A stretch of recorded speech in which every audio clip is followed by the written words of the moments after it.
مشاهدينا، تابعتم معنا هذه الآراء. معنا على الهاتف السيد إسحاق حنا، الأمين العام للجمعية المصرية للتنوير. سيد إسحاق، أهلا بيك. أهلا بحضرتك. عايزين بس رأي حضرتك يمكن في هذه الكلمات اللي جات على لسان الأنبا سوريال: ليس بالصلح تنتهي الأمور ويجب محاسبة الجناه من الطرفين. هل آليات هذه المحاسبة بدأت أم لا زالت في مرحلة الدعوة إلى الأخذ بالعدالة في هذا الموضوع؟ يعني الحقيقة طبعا هي الكلمة هو محق جدا فيها انه من الطبيعي ان يحصل صلح ويحصل جلسات زي ما بنسميها عرفية او غيره، عشان الامور تمشي وعشان مصالح الناس تتحرك وعشان قرية صغيرة الناس بتعرف بعض فيها. فطبيعي ان الناس دي لابد ان الحياة تسير كما كانت، وان يعني يرجع الهدوء ويرجع التعرف والتعاون بين الناس. فده شيء طبيعي ثم يحصل صلح، لكن يجب ان هذا الصلح لا يضيع الحقوق، وبالتالي لابد من ان ياخذ القانون مجراه. فهذا شيء او جانب. يعني انت حضرتك ترى ان الاثنين يمشوا مع بعض، يعني يبقى الصلح يتم سواء بجلسه عرفيه او غيره، لا يضيع الصلح او هذه الجلسات العرفيه بحيث لا تضيع القانون ولا تضيع الحقوق. لان هنا في مش بس حفاظ على الحقوق وعلى القانون، لكنه هو ايضا حفاظ على الدوله.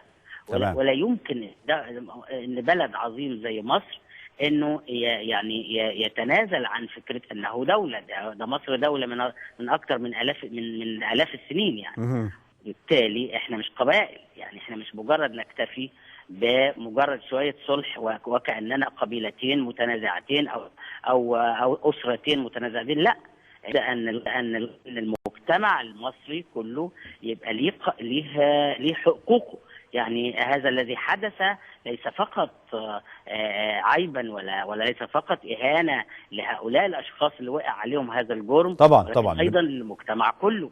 طب سيد إسحاق، هل أنت ترى يعني هل موضوع هذه الفتن أو ما حدث منها مثل هذه الأحداث هي متكررة يعني منذ ثورة 25 يناير حتى الآن، يمكن تكررت أكثر من مرة؟ أنت ترى أن هذه جلسات الصلح بتؤتي ثمارها ولا تعود الفتنة للاشتعال مرة تانية في نفس المكان أو في ذات المكان، ولا بتبقى هشة وممكن أي مشكلة تشعلها مرة تانية؟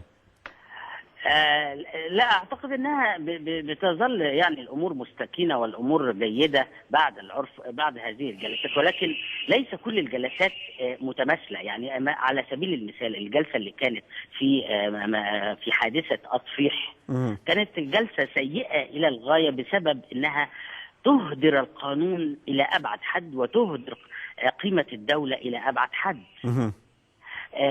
لكن ربما في جلسة خصوص كانت يعني جلسة معقولة تنحى إلى مصلحة الناس ومصلحة الأفراد، ولكنها أيضا تضع للقانون أو تضع الأمور أمام القانون ليأخذ القانون مجراه.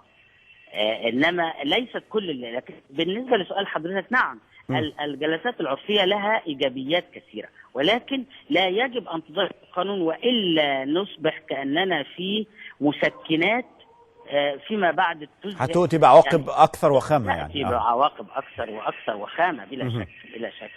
السيد إسحاق حنا، الأمين العام للجمعية المصرية للتنوير، بشكرك جدا على هذه المداخلة.